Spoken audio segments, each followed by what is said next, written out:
Listen, this is like, of all the places that I've wanted to come, don't tell the other people. Okay, we won't let them know. The thing I was looking forward to most, because watching what is happening in your life in real time has been surreal at best, but also, as much as I am just getting to know you, I feel pride. Dude, for the things that I am watching happening inside of your Instagram and this Instafamilia. Yeah, well, you know, first of all, I'm just excited you're in my kitchen. You're like, this is my safe space, and this is like where I like, and like Dave is sitting in front of me. You know, it's funny, you walked in here and you were like, I feel like I've been here before. But the thing with Instagram, when you film stories, they're backwards. Yeah. You know, like the shirts will be backwards. Oh, yeah. So people sometimes will come in here that have only seen it on Instagram, and they're like, but I thought that was over there. It's like, no, it's because it's on Instagram. No, my instinct, honestly, was to hide for someone coming in for a surprise party that was Pirates themed. Sure, yeah, because that's just what we're going to do. But no, I appreciate it. I've been having fun the last few months, you know, really the last few years on Instagram, but really specifically the last few months trying to deal hope, man. You are hope dealer extraordinaire. I want to talk about it in a second, but the conceit of coming in the first place was this idea that, hey, I conjured some peace on a patio. Yeah. Super important as noise was just crushing on all sides. I was interested to understand where others found their peace. I mistakenly thought that I would be sitting on patios exclusively and have only one time sat on a patio so far. That's right. Is this kitchen, is this house, these four walls, is this something that is where your peace is protected? It is. For me, this is my safe haven. I mean, you're in it. We don't live in a big house. We live actually purposely in a small house. We've downsized and downsized every single time to where now we've got, you know, our 3 teenagers, my wife, our dog, our chickens and goats. They don't ever get in the house or whatever, but it's just a small place where I feel so safe. Yeah. I feel peaceful, and the chaos of family for me is really what keeps me grounded and keeps me focused and keeps me peaceful as I'm doing this really intense work, as I'm doing work that is really, you know, it takes a lot of, it takes a toll on my soul. As I'm talking about hard things, as I'm having hard conversations, I come back here. I literally just felt it when I breathed right now. Like that breath, I can feel it. My lungs fill up even bigger when I'm right here in this kitchen, because this is just where my family is. Yeah, man. I feel it. It's weird. There's an energy in this space. You can tell that peace is a thing that exists here. Yeah. There's been some things that have happened lately that I want to give you credit for, because you deserve credit for it, and I also just appreciate that there is no way these things could happen without higher powers also being complicit in the work. But the story of Tony is one that just is mind-boggling. I love so much that it was picked up by national media. It was deservingly picked up, but the story, if people don't know the story, you had a speaking engagement. I did. That speaking engagement was canceled. And I love that you're talking about this part, because this is important. A lot of people don't talk about this part, so keep going. No, this is important, right? The speaking engagement was canceled, and there was frustration for the cancellation, in part because it required you to have a layover for now a redirected flight back home, and your plans and my loss of income. And your loss of income having changed. Yeah. And in the time when you not getting what you were hoping for, what happened? So, I'm in Dallas, and my next speaking event is in Memphis, and so I'm supposed to just fly through Atlanta to get to Memphis, and then on my flight, I find out something happened with COVID, event got canceled. I'm frustrated, like, oh my gosh, I've got to go back. Like, we were planning on using this money for certain bills, yada, yada. And so I'm on my phone like I always am, right? I'm like going through the airport, talking to all my Instafamilia, going like, guys, the event got canceled. You know, I'm a little frustrated. I remember saying it. I was going actually underneath like the rainforest in that Atlanta airport, and I went up the Terminal A escalator because my next flight was now going to be in an hour and a half, and I was hungry, and so I normally go to the Sky Club because I'm like a snobby Delta Sky Medallion, Diamond Medallion Elite. I'm that guy. You travel a bit. Yeah, I travel a bit. So I'm like, I'm going to go to the Sky Club and get my free meal, but I heard a guy playing the piano just kind of around the corner, and I was like, I'm going to go over there. I'll eat a Chick-fil-A right next to it. And I looked, and no one was paying attention to him. This guy's like just going to town. He's just going. And I'm like, how was this guy giving everything he has and no one's paying attention? So something in me was just like, you just need to see him. He needs to see you see him.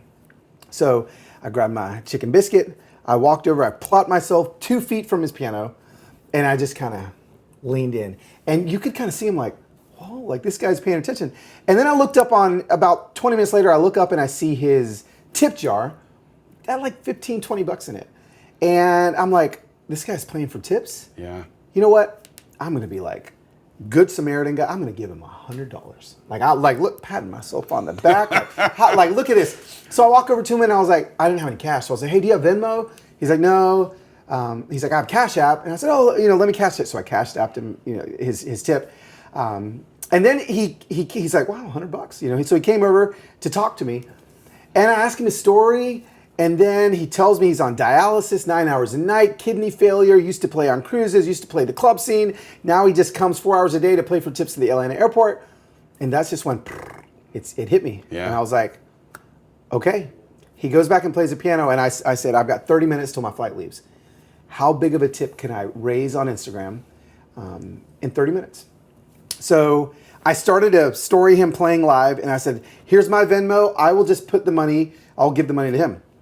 And so people just started ding, ding, ding, ding. And I don't know if you're familiar on Venmo, when someone sends you something, the push notification sounds like a cash register opening from like the 80s. Yeah. Cha-ching, right, like it used to. Yep. So my phone starts going cha-ching, cha-ching, cha-ching, cha-ching, just over and over. And at 1,000, 2,000, 20 minutes left, 3,000, 4,000, 15 minutes left, 8,000. And then at 30 minutes, right before I had to sprint to get on my flight, it was at $10,000. So I called him back over, and this is the part of the video that went viral. I said, hey, man, and he's kind of leaning over. He's like, yeah. And I said, I just want to let you know that I'm about to give you a $10,000 tip. And his jaw drops. He's like, what the bleep are you talking about? Yeah. And it was so human. Like, his reaction was so, and I was like, well, it's not really me. It's my Insta Familia. It's the people that follow me on social media. There's like 170,000 people that have given this to you. And he's like, who are they? He asks me. And I said, he didn't understand, right? Again, I don't think he didn't understand Instagram. He starts crying. We hug. I leave. I fly. I get home. By the time I land, it's at $20,000. By the time, and then I said, "Let me have you on my podcast tonight." So then him and his wife. I tell them on the podcast it's at $44,000. By the end of the night, it was at $70,000 by the next day, and who knows how much more it grew from that point. But it just was, to your point. Here I was planning what I needed to happen in my life. Yeah. And how many times does God disturb your plans for something way greater than you never imagined was even necessary in your life? And so, I had just an influx. It went viral. We were on Good Morning America, on World News Tonight, on all the things. And I have all these, probably 70,000 new Instagram followers in the course of a few weeks because of this, that are now like, oh, this is what you do? What's the next thing? Let's go. Yeah, Let's go. Yeah. And so I'm like, wow, there's more people to give now. And they're the superheroes. They're the ones that are doing it. I'm just the conduit.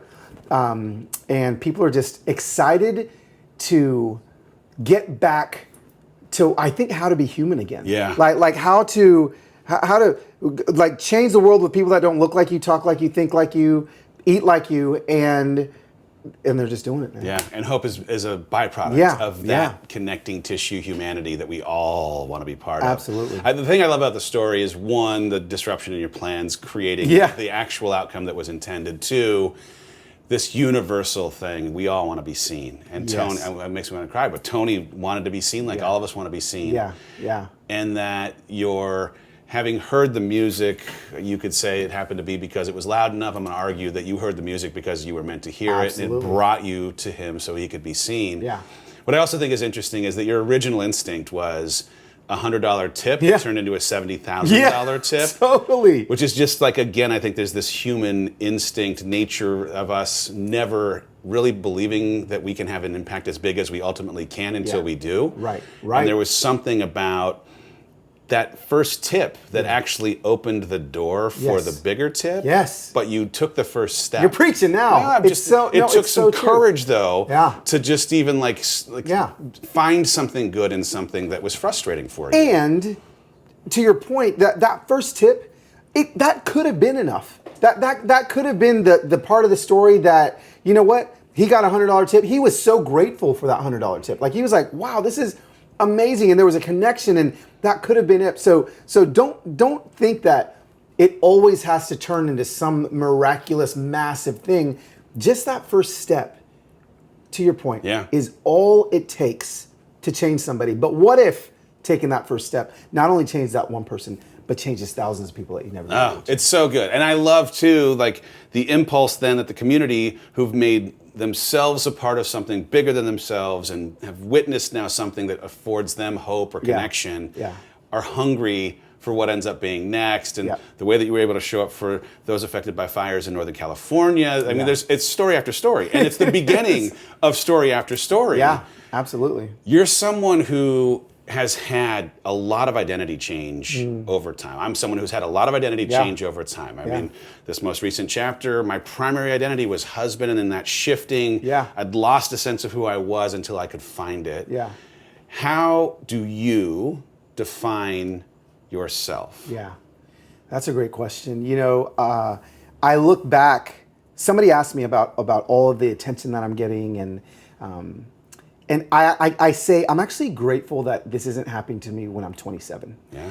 Because I feel like I've been through so much bleep that I've seen everything fall apart, that now I'm just so honestly grateful to have a seat at the table with these people whose lives are being changed. And so, like, my identity isn't based in how much I raise, isn't based in, like, all I want to be known for now. And I'm going to do a whole bunch of great, more things, I think. I think God has big plans for me. I honestly believe that. Hear. I affirm. Hear.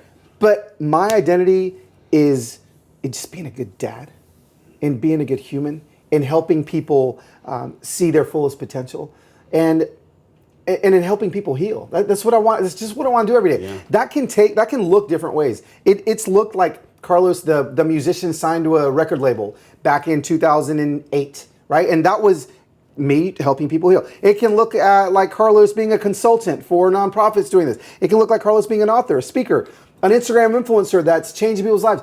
As long as it stays consistent for me that I'm just trying to help people become fully healed humans. Yeah.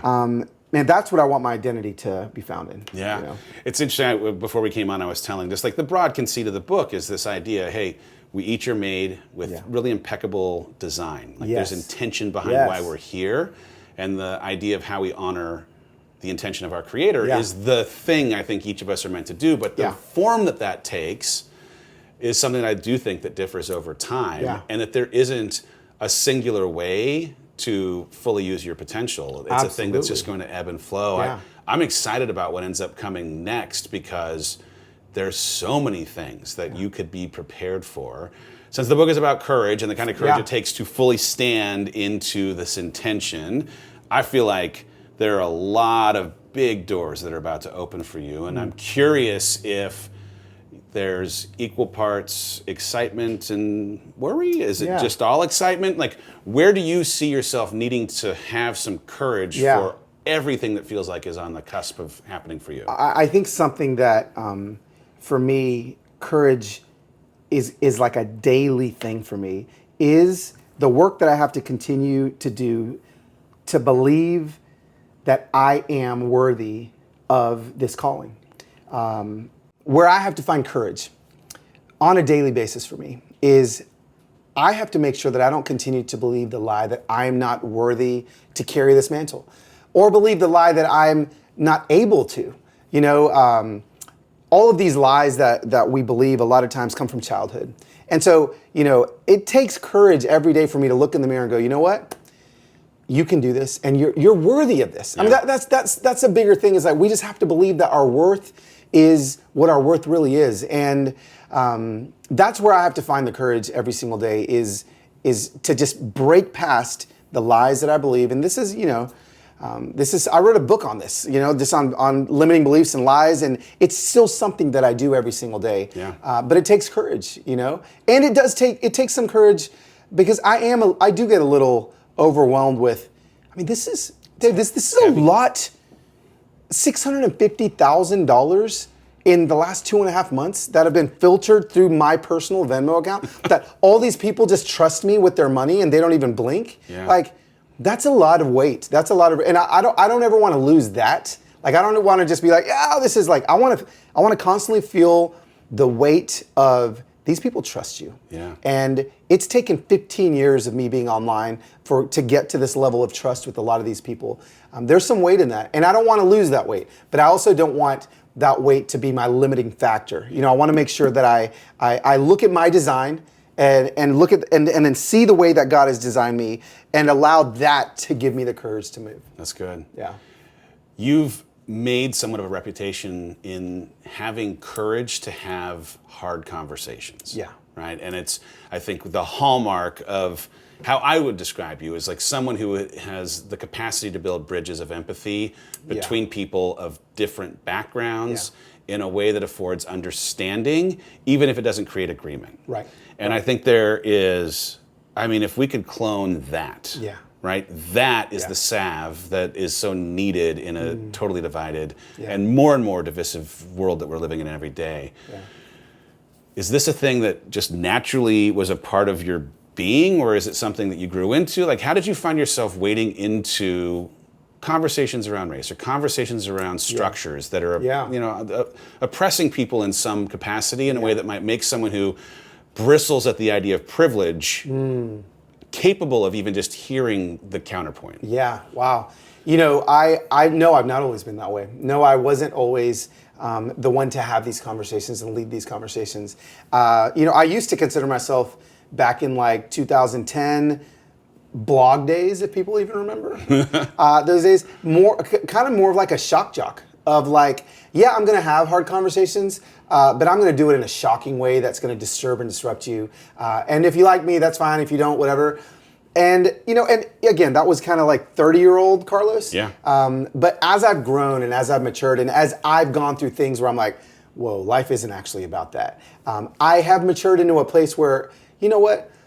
I've seen more people grow through empathy and understanding than I have through, being a rage-filled shock jock on the internet, right? Like, that's just... Winning someone by debate rarely works. Show me where one person really changed their mind in a comment thread on a Facebook, post. It just hasn't happened. So what I did was I kind of like, you know what, I'm going to leave that part behind, and I'm just going to be like happy family guy. And so we started a YouTube channel, and I had my family vlog, and we're traveling, and I'm filming my kids, and everyone's like, oh my gosh, look at this happy little, interracial family. This is like so cute to watch.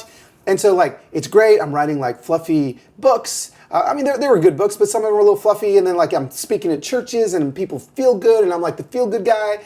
And so here I unintentionally built this brand of just being the, happy, fluffy dad, right? And everyone's like, oh my gosh, look at this cute little family. And then 2020 hit. Yeah. And then I kind of was taken aback as to most of the people that followed me on the internet, I started seeing things they were posting, and I was like, wow. Inconsistent. wait a second. We don't have the same beliefs. And what I didn't want to do is lose them. What I didn't want to do is be like, you're wrong, let me lose you. So what did I do? I realized I've got to create a safe space to have conversations with these people, even though I vehemently disagree with them, in a way that is safe enough for them to be willing to just see me. Because if they followed me for long enough, then they love me.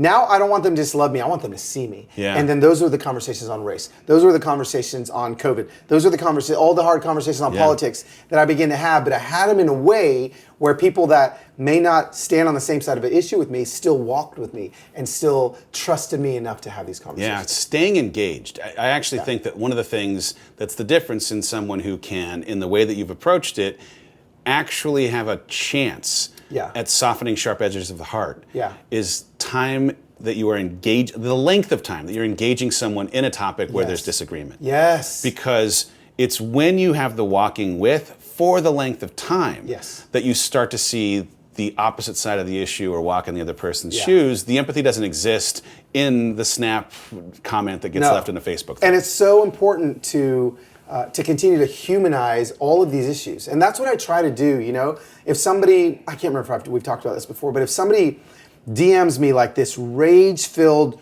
right, with their thumbs, I always just open up my camera, and even if I've never replied to them in anything before, and I send them a video, and I'm like, hey, this is Carlos. I just wanted you to see my eyes, because I wanted you to hear my voice to let You know that, like, I'm for you. Like, I just want, before we even talk about any of these, I'm for you. Bro, 99.99% of the time, the conversation just shifts to a human space as opposed to just this an issues debating space. Yeah. Because when you see someone's eyes, I'm gonna steal that. When you see someone's That's eyes, good. It diffuses everything. Oh. Yeah.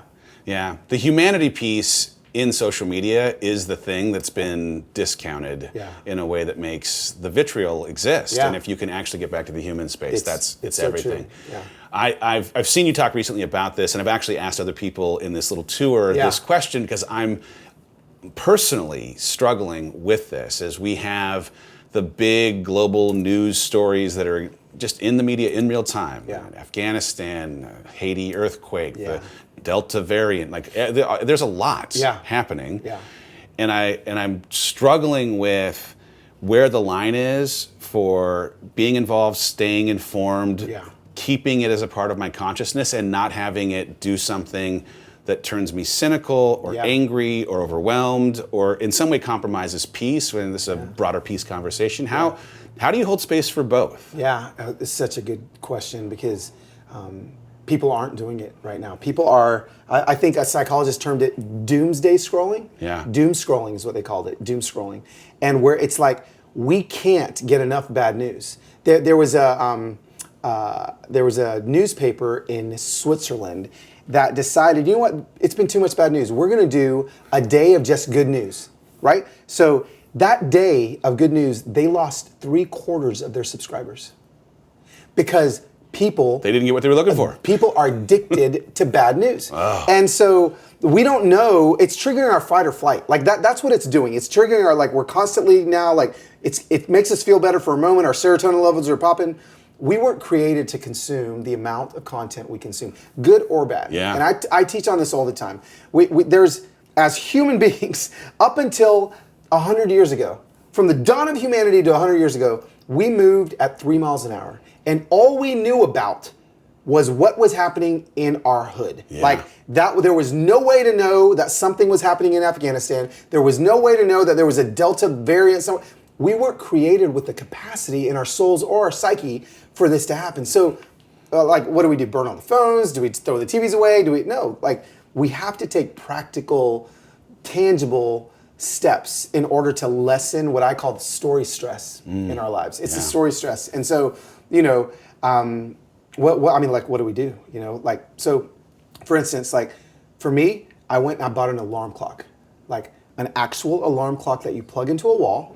People may not know what this is, but in the 80s, when I would wake up, it was an alarm clock that played Z93 in the morning. All it did was wake me up. I couldn't pick it up and swipe it. Like, it was just that. Just a rectangle. Just a rectangle that with a clock on it. Maybe in some hotels you see those things. And now that's what wakes me up, because there's data that shows and studies that show that the first 15 minutes we're awake, we consume, if we use our phone as our alarm clock, more content than our great-grandparents consumed in a month. So 15 minutes in the morning before you put your feet on the floor and you're swiping, you're consuming more content than our great-grandparents did in a month. And we wonder why we're having this epidemic and pandemic of mental illness. Yeah. It's because we weren't created with this capacity. And we're also starting our day, if you're doing that, indulging in a bunch of negativity. And so the foundation of our day is fear and anxiety and what's lacking. And it just creates a scarcity perspective where all of a sudden now all you see all day is scarcity. And so since that's a problem, like, I have put steps into place. My phone doesn't, go to bed with me. I read my news from an actual newspaper. So there's an actual thing that a man printed on paper. Yes, a man will drive by my home in the morning, probably in a Trans Am, and throw it out his window. And I walk out like Leave It to Beaver, Mr. Cleaver, and I walk out with my, I don't have a robe, I wish I did, and I pick up my newspaper, and that's where I read and consume my news. And guess what? The next time I see news is the next morning when I get my paper. And I promise there's not going to be something that happens in the news cycle that you won't be, but it stops me from scrolling, things like that. So I'm constantly trying to find things that I can plug into my life that allows me, turning off the push notifications on my phone, that allows me to not feel like I'm constantly connected to bad news. Huge. Yeah. So in the dealing of hope, I know that's a big part of who you are, and how, if I were to describe you, I would use the word hope dealer, as you, I think, would describe yourself as such. In a world that has as many of these things happening, and in the context of whether it's how we reach for courage or how we preserve peace, talk about the importance of hope in either context. Yeah, hope is I feel like the fuel that's going to move people these days from point A to point B. Yeah. People feel paralyzed without hope. People are going to find their hope in different spaces. Okay. I find my hope in my relationship with God. I find my hope in my faith. Some people might find their hope in family. Some people may find their hope in it could be anywhere. But as long as what we're trying to do as humans is help other people have hope, the second it turns into, because you can see that shift on in a conversation with you. Are you trying to get that to discourage that person, or are you trying to build hope in that person? Yeah. And that's just kind of my litmus test with everything I do is, am I building hope with every conversation that I'm having? When they leave me in that conversation, are they more hopeful or more discouraged? Now, I'm not perfect, but that's the goal. Like that's what I'm just trying to do every single day. Yeah, I have an anxious kid. Yeah. I have 4 kids. I'm sure they all have anxiety on different levels. Yeah. One of them is the anxious kid. Yeah. I was the anxious kid. And as was I. And the conversations that we have, he's a deep thinker. He talks about, I've got a tsunami of anxiety. Like a tsunami. Yeah. Like that's a magnitudinally speaking, a lot of anxiety. And I said, well, what is it? What's your big question? What is the thing that your brain keeps asking you? And he said, I just keep going to this, like, what could go wrong? Like, I'm walking in, it was the first week of school this week. What could go wrong? Right. And I just immediately, like, what could go right? Yeah. What if every time your brain said, what could go wrong? What could go right? Yeah. Yeah. And it's an easy to say and hard to embrace practice. Like for his little mind that is wired to be on the hunt for the thing that can go wrong, he tends to find it, right? Wow. He'll come back and be like, well, I was right. Yeah. That guy I don't like got assigned to my class, or that thing. Like he was looking for it, and he found. And we ended up having to get into a spot where it was like, okay, here's your journal. I need you to start your day making a list of some things that can go right in your day to day. And lo and behold, and it's not like manifesting. It's just if you go looking for the good, you'll find the good. If you go looking for the bad, you're going to find the bad. You're going to go find what you're looking for, because that's the way the world actually works. Yeah. And I think hope works that way too. If you go into your day with a hopeful disposition, thinking, I'm going to find something to be hope-filled with, you're going to find something. And do that first thing in the morning. Like for me, I do this thing, praise and thanksgiving. Like that's what I do every single. I praise God for who He is, and I thank God for what He's done. And I make sure to do that every single morning. I put on a little worship record, and I write it in my journal. And that one act of like being grateful and thankful every single day, I mean, that can readjust your mind in no time at all. And so yes, I think it's so important in order for other people to find hope from you, you have to find it yourself. Yeah, my coffee maker takes 7 minutes to fill itself. Those 7 minutes every morning is when I'm writing down what from the previous 24 hours I've had to be thankful for. Awesome. But it's a prompt for the next 24 hours to be on the lookout for the things I'll have to write down the following day. And if I go into my day looking for things, I'm going to find those things. Yeah. It's just it's a simple thing. So good, man. With your kids, you got 3 kids. I do. When it comes to how you think about instilling courage in them, what are the things that you do as a dad, or that you and Heather do as parents, to encourage them to push against the trap of comfort or putting themselves out there, or living into why God's put them here? Yeah, they definitely have no choice, because they've got parents that risk everything. We're risk takers, both Heather and myself. We're jumping out of airplanes. We're ice climbing walls on top of, and so and then we have to remember that. I think everyone has to remember that with your kids, courage is going to look different for all of them. And so what may look like courage for you, you have to remember that every kid has, not every kid's going to climb, to the top of some mountain, but courage for them may be walking down the street. If you have an anxious kid, meeting somebody else, that's courage. So recognizing those places of courage. The nuances of individual courage. Individual courage, and so we can't just have like 1 meter of like courage is here and not courage is here. That thing is going to have to shift for every single kid. It's going to look like a triangle here, like a circle here, like a rectangle here. And so, for us and our kids, that's what we're trying to make sure we're doing is like, look at their courage meter and make sure that we're celebrating what's courageous to them. So good. Yeah. I have a few tattoos that have meaning on me. Yeah. You have tattoos as well. Yes. Is there something of note in the things that have been scribed on your body Yes, that yes. are worthy of noting here? I mean, this is one of my favorites. This just says to pray in Korean. And so my son's Korean. When we went to adopt him in Korea, when he was 6 months old, I had no tattoos on my body at the time, and I got this huge tattoo to pray. And it's actually, tattoos are like taboo in Korea. But this was like just to remember to pray for his birth mom, his birth dad, his family. And so, every day he sees this, and, he's like, you praying for my birth mom? Because I'm like, it could have just ended up a tattoo, but Yeah. it is a reminder not only to me now, but to him. Yeah, I got a whole bunch of other things as well, but this is the That's one that beautiful. I love that. I have a daughter adopted. Okay. And we have an open adoption, and Oh, wow. we have not yet. She's 4, but Okay. there will be a day where Absolutely. she's going to be able to find the connection that just naturally exists. We had her actually come to her first birthday party. Wow. I've never even told this story, Yeah. but we had her come to the first birthday party. And she was so excited to just reconnect with Rachel and I. We had a really beautiful relationship, and awesome. understood her rationale for why she had other children, and this was the right choice. And when she came into the house, she was really kind of eye contact connected with Rachel and I, as Noah, is just kind of like getting her bearings and walking a little bit for the first time. And Noah walked right over to her, right in the eyes. Like, there was something that was just on an instinctual level. Absolutely. And it was one of those things like Rachel and I were like, don't cry, do not cry, do not cry. This is okay, everything is great, it's all good. Yeah. But there's just, I don't know, adoption, I've talked about my adoption a ton. It's one of those it's wild in terms of its emotional roller coaster-ness, and rich in a depth that I could have never appreciated. And talk about courage.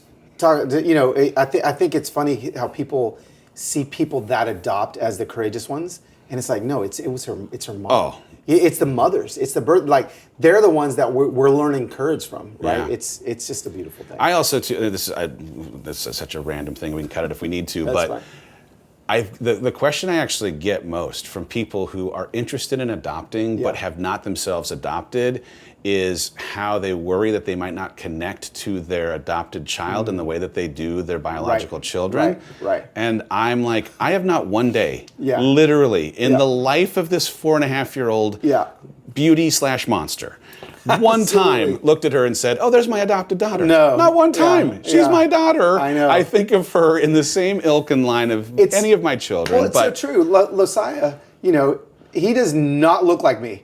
And I don't even remember that we adopted him. Right? Like, I know. I'm like, people are like, oh, are you adoption advocates? I was like, wait, we adopted? Like, he's just been a part. Isn't it forever. wild? It's such a crazy thing.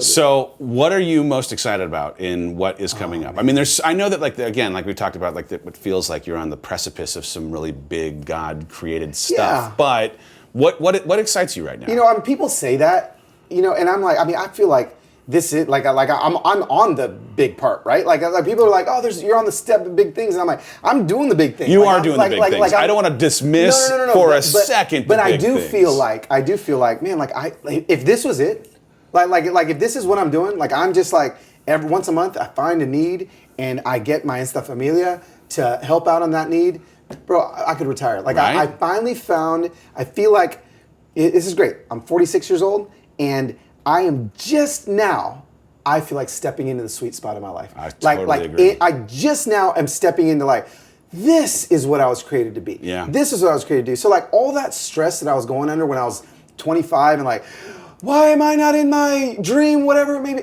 it took until right now. And now I'm just now stepping into it. So what I'm excited about is, well, now that I'm in it, let's see what the next 15, 20 years look like of actually sitting in this sweet spot, man. So I'm really excited about it. I've worked really hard on my spiritual health, my mental health. I'm healthier than I've ever been, and physically even. And I'm just like, man, I feel like I could run through a freaking wall like all the time. Like it's just good. So I guess I'm excited about life, about living. You know, about seeing what the adventure is going to hold every single day. I love it. What I actually find interesting is, I don't know how much of what existed previously, whether it was identity or work or whatever, that was you focused. Yeah. But the work that you're doing right now is you shining your light to others. Yeah. And the other focused nature of the work is the thing that feels like it is like unlimited potential and all upside. Yeah. And probably also is what creates that feeling inside, I think because so. chasing the things, and I'm speaking now from personal experience. When I was chasing title or salary or status or whatever, those were all me-related, ego-driven things. Absolutely. And it's only after focusing, hey, is there a way that I might be able to use any gift to, in something I write or something I say, affect breakthrough or change someone in someone else? And it's everything. I was running the other day, and I got. You were running? I know. I do like to run. I'm trying to run like you. I'm running, and I do like a ask me anything. I'm going to do a long run, and it was just a snarky comment, but I couldn't help it. It was like, you used to be a top exec, and now you run and talk into your phone, and I couldn't help it. I answered the question. I was like, you know what? The unhappiest I've ever been in my life was as an executive in everyone else's dream job. And the happiest I've ever been in my life, more connected to purpose than ever, also comes with the weird side benefit of talking into my phone. And every once in a while, giving you a discount code on a t-shirt. Like honestly, like, it's weird that the vision of who I thought I'd be then is so disconnected from where I'm at now, and yet it's where happiness and fulfillment and purpose feel connected. And it's just, anyway, for whatever. Part of it is, like, there's so many pieces of programming as we're coming up telling us who we have to be affirmed, to be loved, to be enough. And those are those limiting beliefs. Those are those stories. Like, not necessarily the self-defeating, am I good enough? But when you start to feel a tug into a space, the courage that's required is usually to push against the way that society defining what being a real man or being a good girl says you need to do in order to fit a mold. I mean, you're way out of the mold. I'm way out of the mold. And I think our happiness and healthiness is a reflection of the departure from that mold. No, it is. And doesn't it feel so good? So good. You can breathe. I mean, I'm wearing a leather bracelet now. So, like, truly the sky's the limit. I mean, let's not mince words. That's amazing. All right, last question, because I am going to have this as a part of the Rise Together podcast. You're coming back. If there was a single thing that you would offer as a piece of advice or an action that someone could take, whether it's how to better cultivate some courage or maintain and preserve some peace, what's the single piece of advice, the word you would give to someone today? I think it's going to go more along the lines of peace. And for forever, I used to think that peace needed to look like a puddle. Okay? Like just a puddle of still water, right? But at least in the Bible, when I read anything about peace, it says peace is like a river. And so what I want people to understand, you can believe in the Bible or not, I think this is actually a great idea about peace. Peace doesn't look still. If you're looking for peace in no waves, in crystal glass water, that's not what it's going to look like. There's going to be boulders, there's going to be currents, there's going to be banks. Peace actually moves. There's going to be white water. So you can actually find your peace in the middle of chaos. And so don't think that just looking for peace, that you're just going to find it in like on vacation, like just on no, you can find peace in the middle of a whitewater river if that's what your life looks like right now. So don't be scared to find it that Peace place. is where you make it. Ben Rector said it, sang it on the back patio with me. That's awesome. Carlos Whittaker, Los Wit, I appreciate you, brother. Dude, thank you, man. Thank you for bringing me into the kitchen. You're welcome.